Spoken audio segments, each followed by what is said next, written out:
Hook. Imagine you're dealing with a disease that makes every movement feel like wading through molasses. Now imagine someone telling you the solution might be exercise. Sounds counterintuitive, right?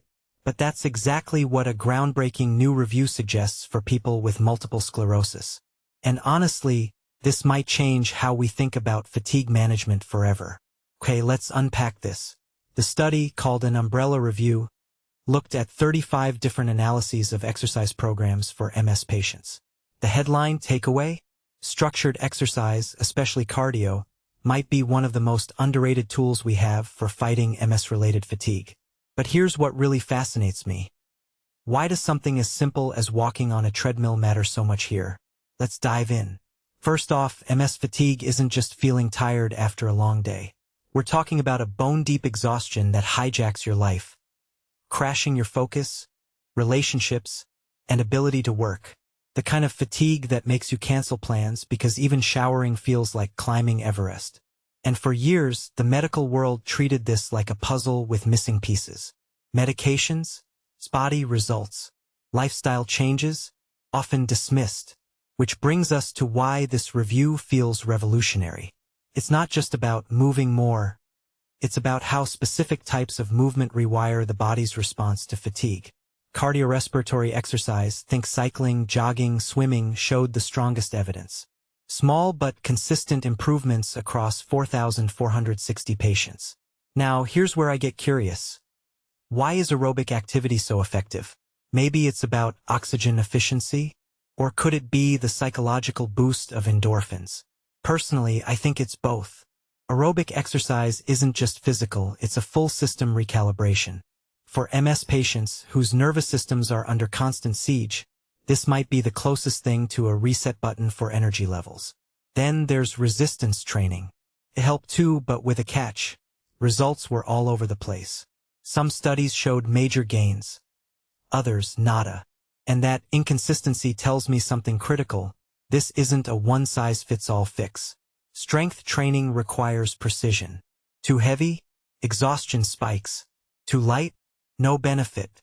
It's a tightrope walk, which probably explains why the data wobbled. But what this really highlights is the need for personalization. Which brings me to my next point. The review's biggest red flag? The lack of a best exercise. No magic bullet. And I think that's the most important takeaway. MS affects 2.8 million people globally, each with a unique symptom cocktail, forcing everyone into a 30-minute treadmill box. Naive. One size doesn't fit all. Especially when your nervous system's throwing a party no one wants to attend. What works for a 30-year-old with relapsing remitting MS might crush someone with primary progressive MS.